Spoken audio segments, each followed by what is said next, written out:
রাজ্য জুড়ে প্রবল ঝড় বৃষ্টির সম্ভাবনা, বেশ কিছু জেলাতে কালবৈশাখীর মতো পরিস্থিতি তৈরি হবে। দক্ষিণবঙ্গে শিলাবৃষ্টির সতর্কতা জারি করা হয়েছে। বুধবার বৃহস্পতিবার ঝড় বৃষ্টির পরিমাণ কমবে। শুক্রবার থেকে বজ্রবিদ্যুৎ সহ ঝড় বৃষ্টির সম্ভাবনা ফের বাড়বে। রাজ্যে উত্তরবঙ্গের সব জেলায় ঝড় বৃষ্টির সম্ভাবনা।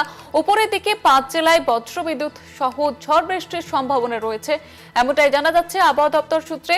যেমনটা আপনাদের জানাচ্ছিলাম, দক্ষিণবঙ্গে শিলাবৃষ্টির সতর্কতাও জারি করা হয়েছে ইতিমধ্যেই। গতকাল থেকে দক্ষিণবঙ্গের একাধিক জায়গায় বৃষ্টি শুরু হয়েছে এবং বুধ বৃহস্পতিবার পর্যন্ত এই বৃষ্টি চলবে এবং তারপরে ঝড় বৃষ্টি কমবে এবং ফের শুক্রবার থেকে ঝড় বৃষ্টির পরিমাণ আবারও বাড়বে বলেই জানা যাচ্ছে।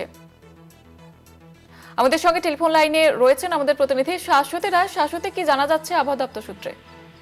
দেখো, বঙ্গোপসাগর থেকে প্রচুর পরিমাণে জলীয় বাষ্প রাজ্যে প্রবেশ করছে এবং যার জেরে অনুকূল বৃষ্টির আবহাওয়া তৈরি হয়েছে। তবে শুধুমাত্র যে ঝড় বৃষ্টি জারি থাকবে তা নয়, প্রবল বেগে ঝোড়ো হাওয়া বইতে পারে দক্ষিণবঙ্গের 4 জেলায়। বর্ধমান, বীরভূম এবং হুগলির ক্ষেত্রে জারি রয়েছে বিশেষ কমলা সতর্কতা। এছাড়াও দক্ষিণবঙ্গের সর্বত্র আজকে বজ্রবিদ্যুৎ সহ হালকা থেকে মাঝারি বৃষ্টি জারি থাকবে। কোথাও কোথাও 30 থেকে 40 কিলোমিটার বেগে দমকা ঝোড়ো হাওয়া বইতে পারে।